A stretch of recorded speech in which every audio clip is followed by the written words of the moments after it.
Alors, Bismillahirrahmanirrahim. Et donc, chers étudiants, chères étudiantes de la filière SM6-4, aujourd'hui c'est le TD4, test d'hypothèse. Alors, je commence par l'exercice 1. On admet que le taux de cholestérol chez une femme suit une loi normale de moyen mi de variance sigma carré. Sur un échantillon de taille 10 femmes, on a obtenu les résultats suivants. La somme I varie de 1 jusqu'au 10 des mesures XI égale 21,3. Et la somme I varie de 1 jusqu'au 10 des carrés des observations XI au carré égale 47,49. Alors la première question, déterminer une estimation ponctuelle de la moyenne et de la variance du taux. Alors X bar, c'est l'estimation ponctuelle de la moyenne mi de la population qui est inconnue. X bar, c'est la moyenne échantillonnale. Et donc égale 1 sur la taille de l'échantillon, la somme I varie de 1 jusqu'au 10 de XI. Alors, puisqu'on a dans les données la somme des observations égale 21,3, je divise sur 10 et je trouve 2,13. Et donc, X bar, la moyenne échantillonnale, égale 2,13. Et c'est une estimation ponctuelle de la moyenne mi de la population qui est inconnue. Maintenant, on veut chercher une estimation de la variance sigma carré de la population qui est inconnue. Alors, on connaît que S carré, la variance échantillonnale, c'est l'estimation ponctuelle de sigma carré. Alors, pour calculer S carré, donc par définition, c'est 1 sur 10 moins 1. Et donc, ici, la taille de l'échantillon moins 1. La somme I varie de 1 jusqu'au 10, XI moins X bar au carré.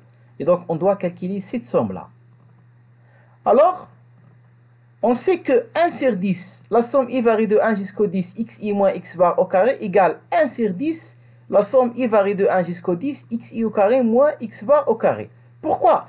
Puisqu'ici j'ai divisé sur 10, c'est-à-dire j'ai calculé la variance de ces 10 observations. Et on connaît que la variance, ou bien elle a cette première formule, ou bien elle a cette deuxième formule. Alors puisqu'on connaît d'après l'énoncé que la somme I varie de 1 jusqu'au 10, XI au carré égale 47,49, et donc je divise sur 10, elle est là, moins, on a trouvé la moyenne 2,13, voilà, elle est là, et donc je trouve à la fin 0,2121. Et donc, on a trouvé que 1 sur 10, la somme XI moins X bar au carré, égale cette valeur-là. Et donc, pour trouver cette somme-là, qu'est-ce que je dois faire? Je dois multiplier ce 10-là par cette valeur-là. Et donc, ma somme que je cherche, c'est 10 fois cette valeur. Voilà, elle est là. Et donc, ça donne 2,121. Alors, puisqu'on a trouvé cette somme, alors pour trouver S carré la variance échantillonnale, il suffit de diviser sur N-1. Donc, c'est 1 sur 10 moins 1 fois cette somme qu'on a trouvée. Donc, c'est 1 sur 9, puisque la taille de l'échantillon, c'est 10, fois cette somme, c'est 2,121. Elle est là, et je trouve 0,23. Et finalement, S, l'écart type échantillonnal, égale la racine de S carré, égale 0,48. Finalement, on a trouvé X bar, l'estimation ponctuelle de la moyenne mi de la population qui est inconnue, égale 2,13. Et S carré, l'estimation ponctuelle de la variance de la population qui est inconnue égale 0,23. Et S, l'écart type, qui est l'estimation ponctuelle de l'écart type de la population qui est inconnue égale 0,48. Maintenant, je passe à la deuxième question. Déterminer un intervalle de confiance pour la moyenne des taux au seuil 5%. C'est-à-dire ici, le risque, c'est 5%, 0,05. Et le seuil de confiance ici, c'est 95%. Alors voilà, puisque la taille de mon échantillon, elle est petite, il est inférieur strictement à 30, et on a dit que la variable x, ou bien le caractère x qu'on utilise sur la population dans l'énoncé, il suit une loi normale de moyenne mi et de variance sigma carré, et donc je peux dire d'après le théorème central limite, la version 2, que x bar la moyenne échantillonnale moins mi sur s sur racine n, il suit une loi student, et le degré de liberté c'est n-1, c'est-à-dire c'est 9. Alors, voilà l'intervalle de confiance associé à la moyenne au seuil de confiance 95%. Et donc sa forme c'est la borne inférieure, c'est x bar moins t alpha s sur racine n, et la borne supérieure c'est x bar plus t alpha s sur racine n. Alors on a calculé x bar et s dans la première question, on connaît n la taille de l'échantillon, et il nous reste à chercher ce t alpha dans la table statistique des lois student. Alors ce t alpha, il vérifie cette équation-là. La probabilité qu'une variable aléatoire t qui suit la loi student soit supérieure strictement à ce t alpha égale, et faites attention ici, alpha sur 2. Alors puisque le risque c'est 5%, c'est-à-dire 0,05 sur 2, donc ça donne 0,025. Et dans ce cas, qu'est-ce que je vais faire? Je vais aller dans la table statistique des lois student, je vais aller dans la ligne 9 et la colonne 0,025 et à l'intérieur, je trouve comme intersection mon T alpha, c'est 2,262. Alors je remplace et finalement, voilà mon intervalle de confiance. Et qu'est-ce que ça veut dire ça?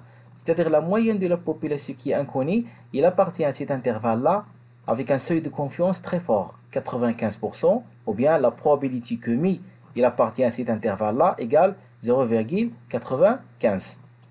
Alors la troisième question, tester au seuil 5% l'hypothèse que la moyenne de la population égale à 2. Et donc voilà ici la valeur de référence, mi0 égale à 2. Alors voilà, notre test, c'est celui-là. T, et donc l'hypothèse nulle à 0. La moyenne de la population qui est inconnue égale à la valeur référence mi0, 2. Ou bien l'hypothèse alternative H1, mi est différente de mi0. Et donc ici, j'ai un test de conformité à la valeur mi0, ou bien la référence mi0 égale à 2. Alors on a trouvé notre T alpha, c'est 2,262 dans la question 2. Alors je vais calculer mon T, c'est quoi? C'est x bar moins mi0 sur S sur racine n. Alors j'ai x bar dans la première question, je connais la référence mi0, c'est 2. On a calculé S dans la première question, j'ai la taille de l'échantillon, je remplace et je trouve 0,85. Voilà mon T alpha, elle est là. Donc je vais avoir mon intervalle moins T alpha, T alpha. Alors puisque notre T, c'est-à-dire 0,85, il appartient à cet intervalle. Et donc on ne peut pas rejeter à 0. C'est-à-dire on accepte ici le A0. Alors maintenant on passe à l'exercice 2. Dans une usine du secteur de l'agroalimentaire, une machine à embouteiller est alimentée par un réservoir d'eau et par une file d'approvisionnement en bouteilles vides. Alors pour contrôler le bon fonctionnement de la machine, pour une production d'une heure, on suppose que la variable aléatoire x, qui a toute bouteille prise au hasard dans cette production, associe le volume d'eau en litres qu'il contient, est une variable aléatoire de moyenne, ou bien d'espérance mi, et d'écart type sigma inconnu. Alors on a prélevé un échantillon de taille 100. Donc voilà, j'ai 100 bouteilles ici. Donc un échantillon assez grand, il dépasse 30. Et on a obtenu un volume d'eau moyen. Et donc voilà la moyenne échantillonnale. X bar égale 1,495 litres. Et un écart type corrigé. C'est-à-dire le S, c'est l'écart type échantillonnal qu'on a obtenu à partir de l'échantillon de taille 100. Et donc notre S ici égale 0,01. Alors la première question, déterminer un intervalle de confiance pour la moyenne au seuil 1%. Alors c'est clair, puisque si j'ai un échantillon assez grand, même si la variance est inconnue, et donc je vais travailler avec les lois normales, sont très réduites. Et dans ce cas, je vais chercher dans la table statistique mon petit z alpha. Donc le risque ici c'est 1%, et donc le seuil de confiance c'est 99%. Donc voilà, comme j'ai signalé, j'ai un échantillon assez grand, donc la taille elle dépasse 30, et dans ce cas d'après le théorème central limite x bar moins mi sur S sur racine n, il suit loi normale 0,1. Et ceci, c'est l'écart type échantillonnal qui estime l'écart type de la population qui est inconnu.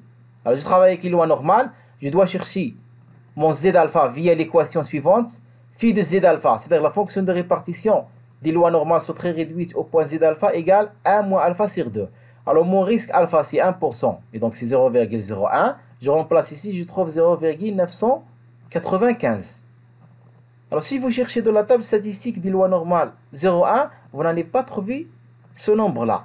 Mais ma probabilité ou bien notre nombre, il est compris entre ces deux nombres-là. Alors pour le premier nombre, je vais trouver un z alpha dans la table statistique, c'est 2,57.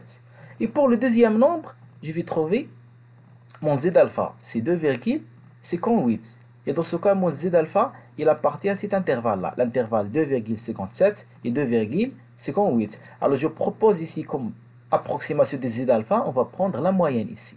La première valeur plus la deuxième sur 2.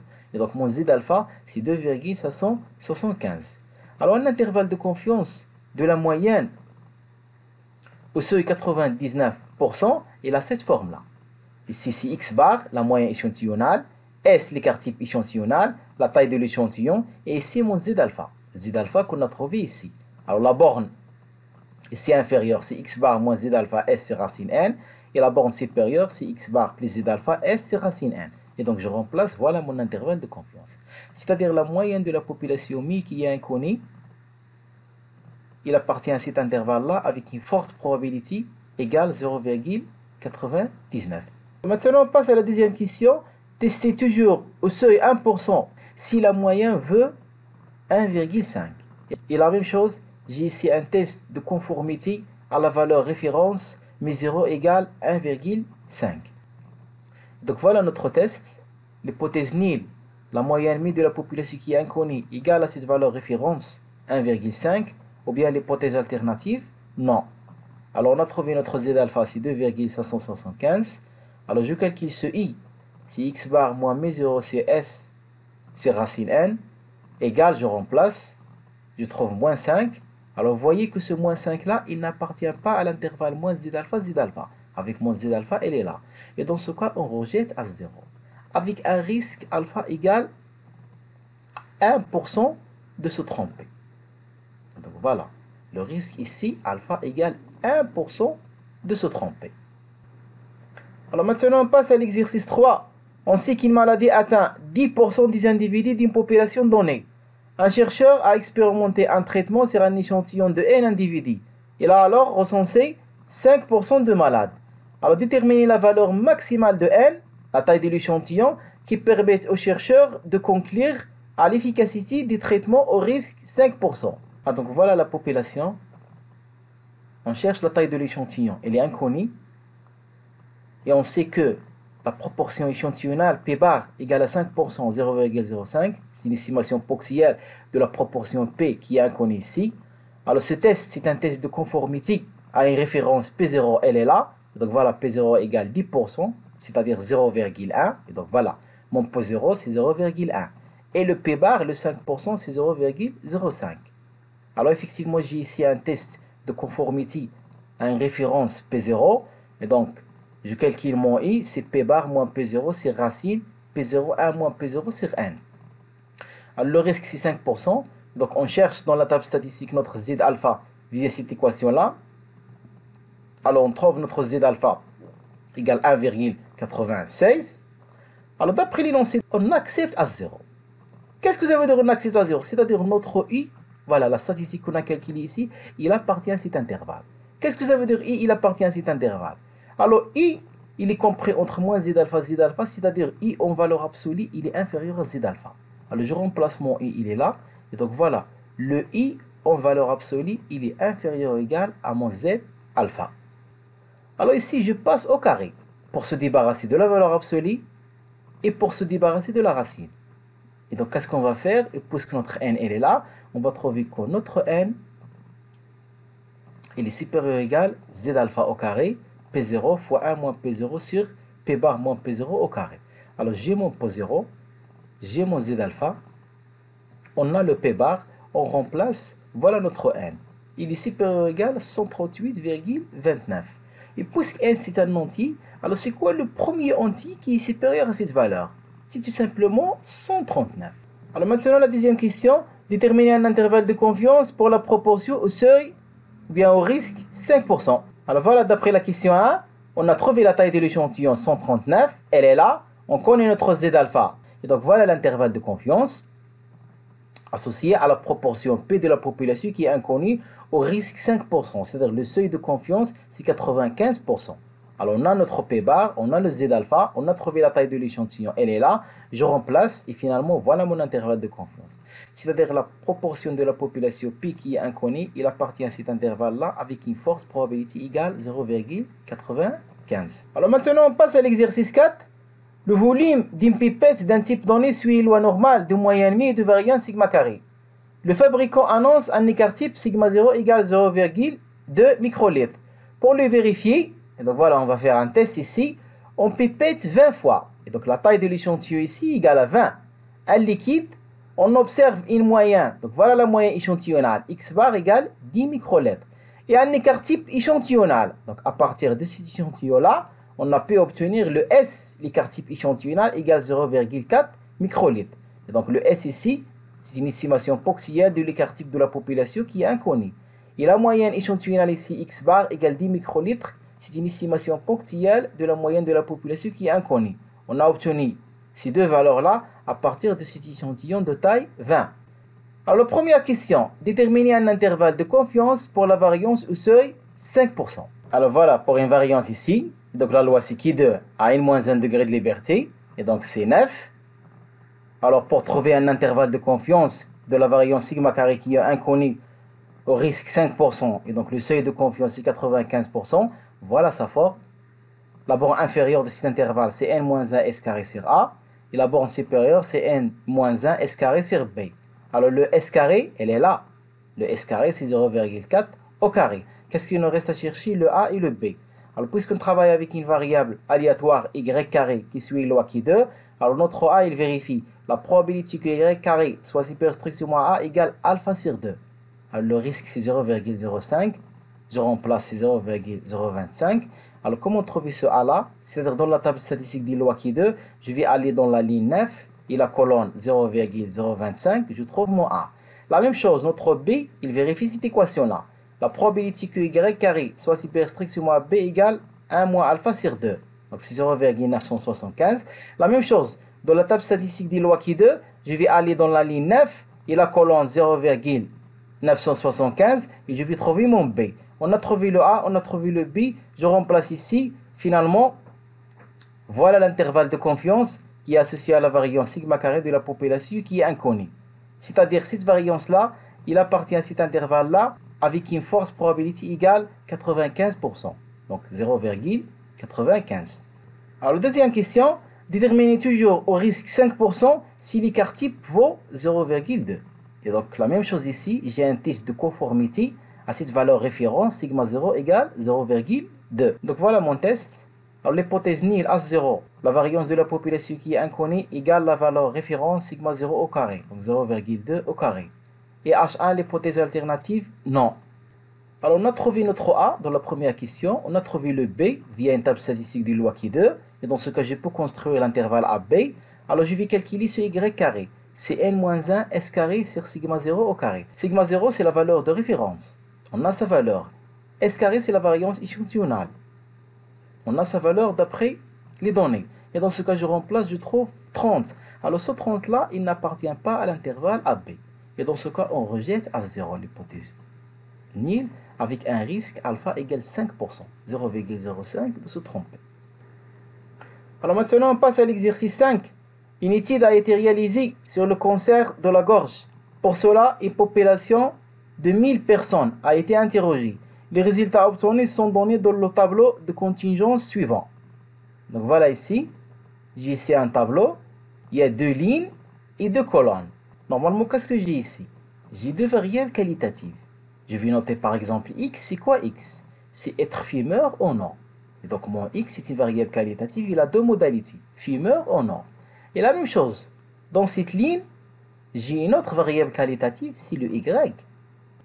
Encore Y, c'est une variable qualitative qui a 2 modalités. Est-ce que vous êtes atteint du cancer de la gorge ou non? Cette valeur 344, c'est N11. La ligne 1, la colonne 1. Cette valeur 160, c'est N21. La ligne 2 et la colonne 1. La même chose ici, cette valeur-là, 258, c'est N12. La ligne 1 et la colonne 2. Et cette valeur-là, 238, c'est N22.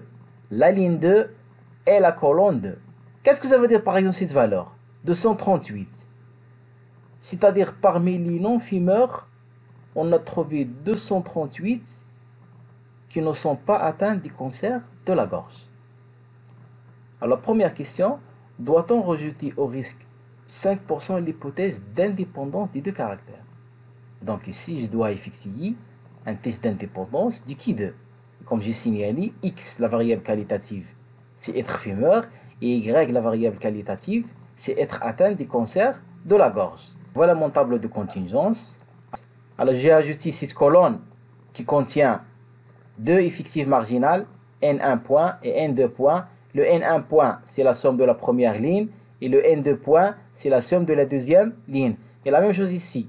Dans cette ligne, j'ai ajouté 2 effectifs marginales, N.1 et N.2. Le N.1, c'est la somme de la première colonne. Le N.2, c'est la somme de la deuxième colonne. Alors, si je fais la somme de ces deux effectifs marginales, je trouve n, l'effectif total. Et la même chose, si je fais ici la somme de ces deux effectifs marginales dans cette colonne-là, je trouve encore n égale à 1000, l'effectif total. Alors pour faire un test de Ki2, donc j'ai ici une loi Ki2, le degré de liberté, c'est K-1 fois L-1. K c'est quoi K? C'est le nombre de lignes. Alors j'ai combien de lignes ici? J'ai 2. Et L c'est quoi? C'est le nombre de colonnes.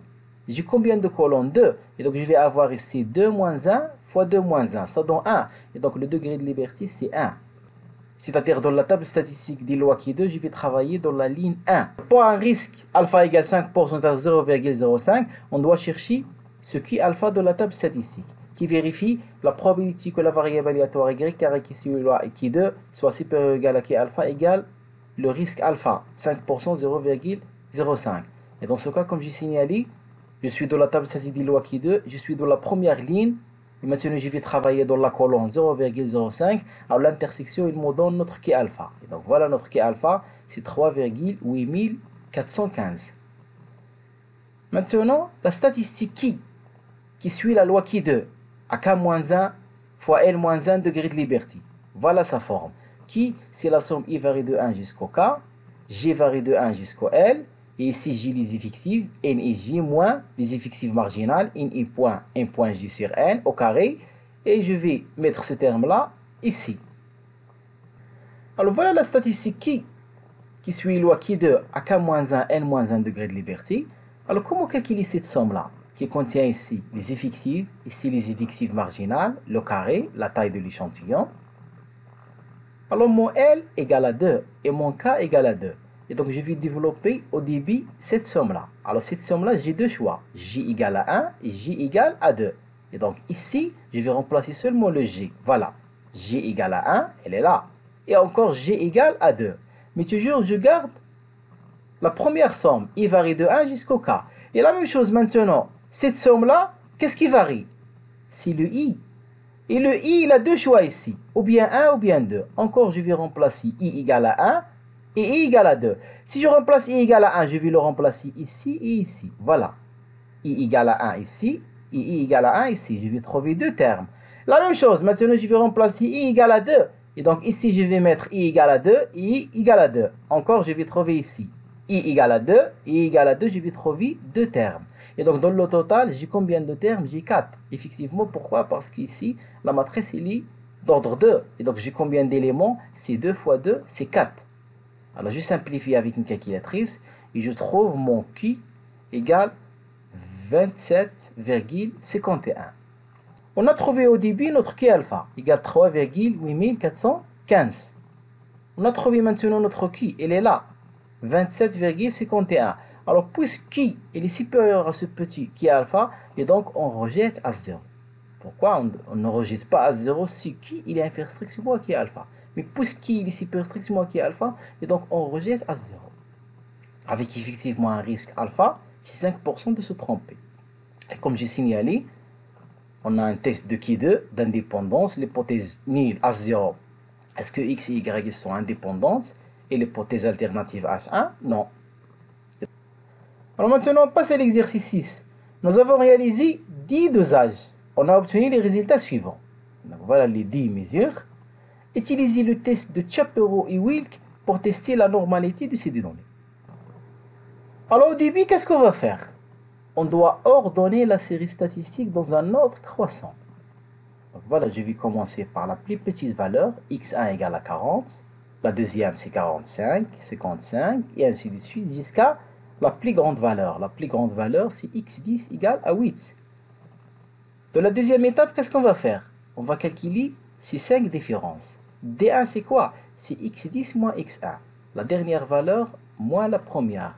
Le D2, c'est quoi? C'est x9 moins x2. Voilà, x9 moins x2.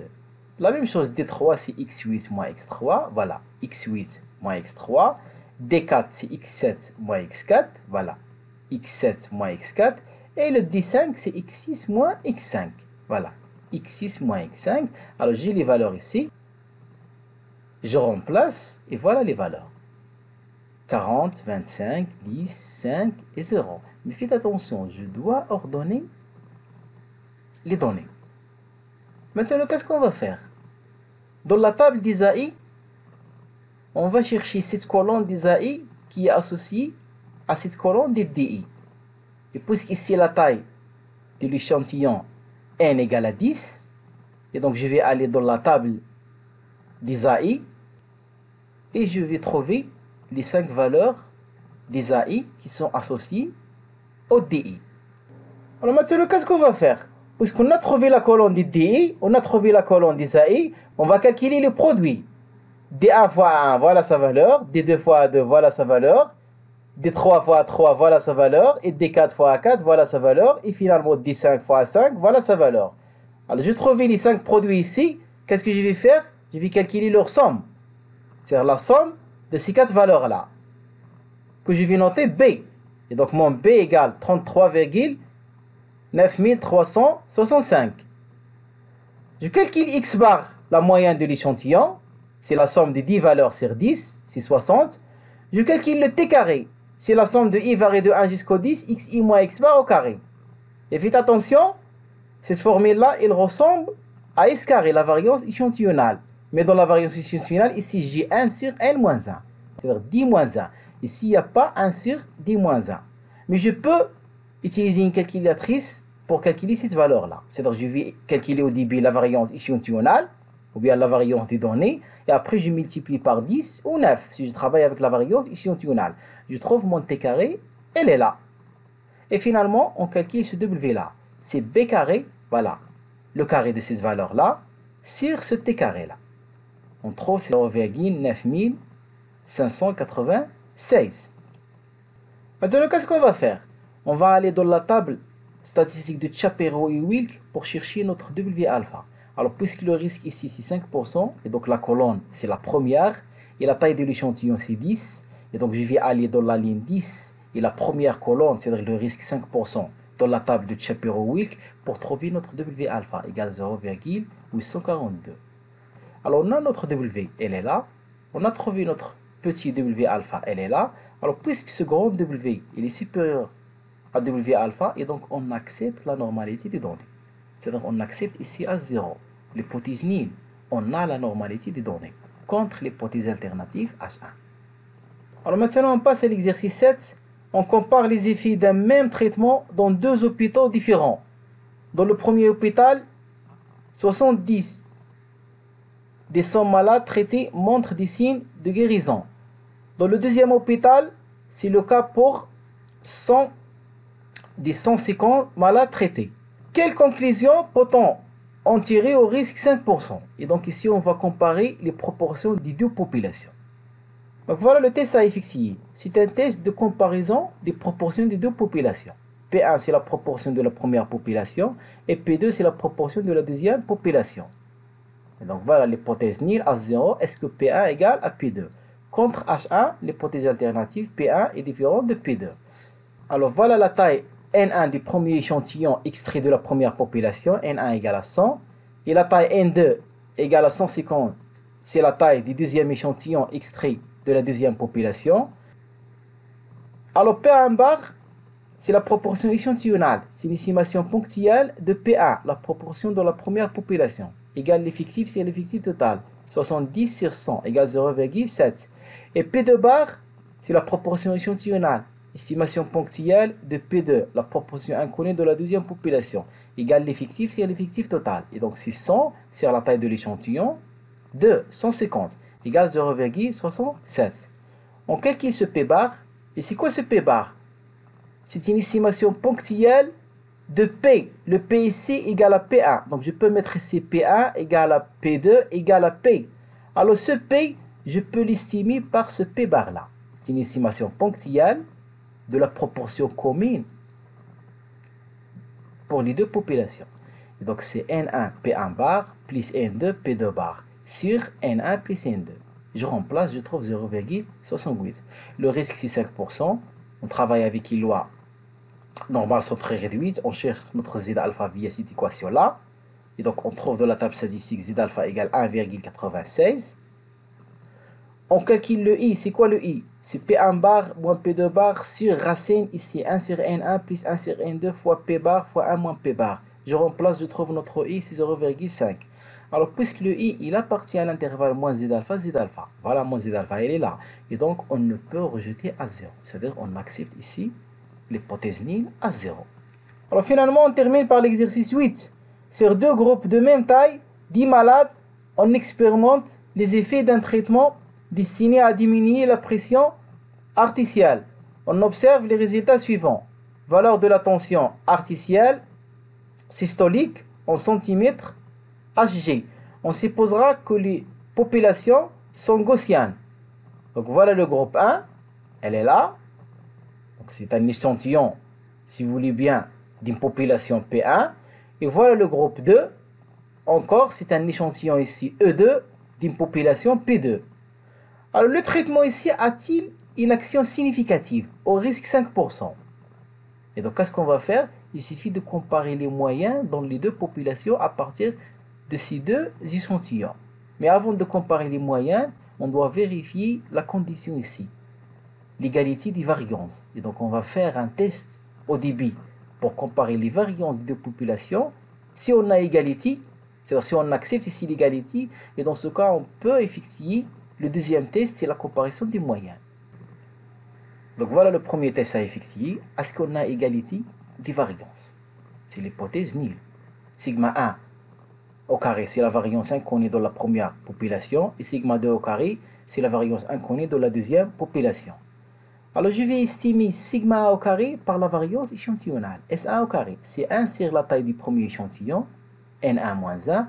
La somme est varie de 1 jusqu'à N.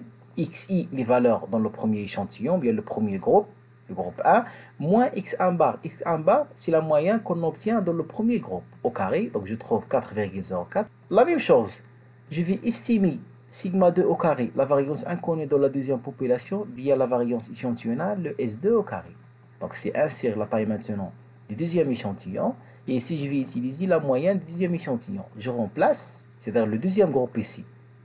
Je remplace et je trouve 3,87.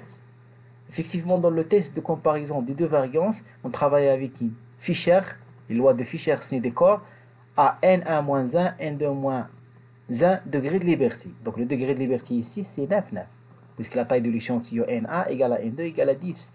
Donc le degré de liberté, c'est 9,9. Donc on va travailler avec la ligne 9 et la colonne 9 dans la table statistique de la loi de Fisher-Snedecor. Alors on va calculer ce F là. C'est S1 au carré sur S2 au carré. Donc voilà notre S1, voilà notre S2. On a trouvé les valeurs. Heureusement, cette valeur 1,04, elle est supérieure à 1. Sinon, si on trouve ici une valeur qui est inférieure strictement à 1, on doit inverser ici. On doit inverser, c'est-à-dire calculer S2 au carré sur S1 au carré. Et effectivement, on doit inverser ici les degrés de liberté.